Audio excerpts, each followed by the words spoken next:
संध्याकाळच्या चहासोबत खायला काही ना काही लागतंच, तर त्यासाठी घरच्या घरी आपण हा टी टाईम केक तयार करू शकतो. बाहेरचा केक आणला तर त्याच्यात काय मटेरियल वापरतात आपल्याला माहिती नाही, कारण बाहेर ना पाम ऑइल वगैरे वापरतात. आपण हा घरीच घरच्या मटेरियलमधून बनवू शकतो. तर बघा अगदी सॉफ्ट आणि स्पंजी झालेला आहे. तर त्यासाठी एका बाउलमध्ये मी इथे 2 अंडी फोडून घेतलेली आहे. तर या पद्धतीने 2 अंडी फोडून घ्यायची. नंतर याच्यामध्ये 1 टीस्पून मी ते व्हॅनिला इसेन्स घेतलेला आहे. तुम्हाला वाटलं तर तुम्ही ते विलायचीचं पावडरसुद्धा घालू शकता.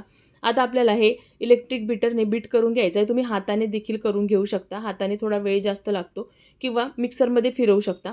आता याच्यामध्ये अर्धा कप पावडर शुगर घातली आहे, म्हणजे साखर असते ना ती आपण मिक्सरमध्ये बारीक करून घेतलेली आहे. आणि आता यालासुद्धा आपल्याला बीटरनी 1 ते 2 मिनटं फिरवून घ्यायचं आहे. तर बघा या पद्धतीने फ्लफी झालं पाहिजे. नंतर याच्यामध्ये अर्धा कप तेल घेतलं आहे.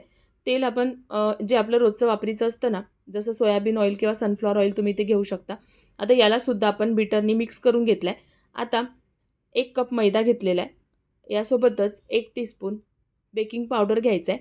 आता हे आपल्याला गाळून घ्यायचं आहे. मैदा आणि हे बेकिंग पावडर ना गाळूनच घ्यायचं, म्हणजे ना बॅटर अगदी हलकं होतं. तर बघा या पद्धतीने गाळून घेतल्यानंतर आपण आता याला थोडंसं मिक्स करून घेऊया. आता याच्यामध्ये जसं जसं दूध लागेल ना तसं तुम्ही दूध घालू शकता. मी ते 1/4 कप दूध घेतलेलं आहे. तर मी ते 1/4 कप एकदाच घातलं आणि याला चांगलं मिक्स करून घ्यायचं. याची कन्सिस्टन्सी बघा या पद्धतीने पाहिजे, म्हणजे असं पाडताना ना असं रिबिनसारखं पडलं पाहिजे. आता ही परफेक्ट आपली कन्सिस्टन्सी झाली आहे. दुसरीकडे टीन तयार करून घेऊ. टीनमध्ये आधी तेल लावून घ्यायचं आहे. सगळ्या बाजूने तेल लावून घ्यायचं.